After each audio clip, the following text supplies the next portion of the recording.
नमस्कार। इस क्रियाकलाप में हम सीखेंगे बर्नौली के सिद्धांत के बारे में।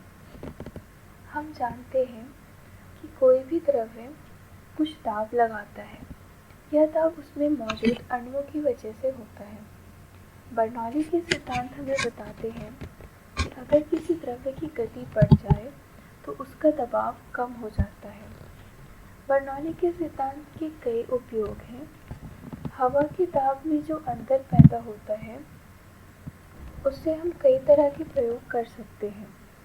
इस क्रियाकलाप के लिए हमें चाहिए एक स्ट्रॉ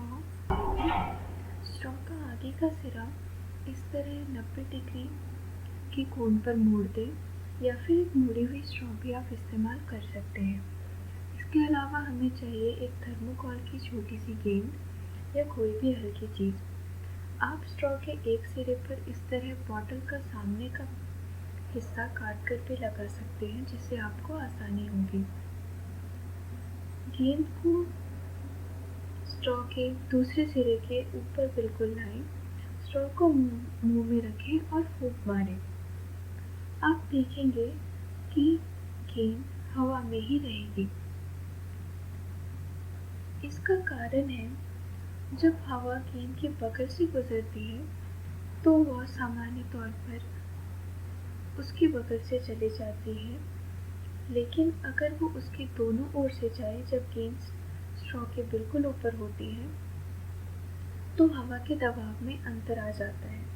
जो हवा स्ट्रॉ से निकल रही है वह तेज़ी से निकलती है, इसलिए उसका दाब कम होता है, पर वातावरण की हवा का दबाव जो गेंद पर बनता है वो ज़्यादा होता है और ये गुरुत्वाकर्षण के बल को संतुलित करते हैं और इस तरह गेंद हवा में रहती है। विमानों के उड़ने का भी यही सिद्धांत है। जब विमान के परों पर हवा का दबाव लगता है तो हवा के दबाव में उसके डैनी के ऊपर और नीचे के अंतर के कारण उसका गुरुत्वाकर्षण का बल संतुलित हो जाता है और विमान उड़ने लगता है। धन्यवाद।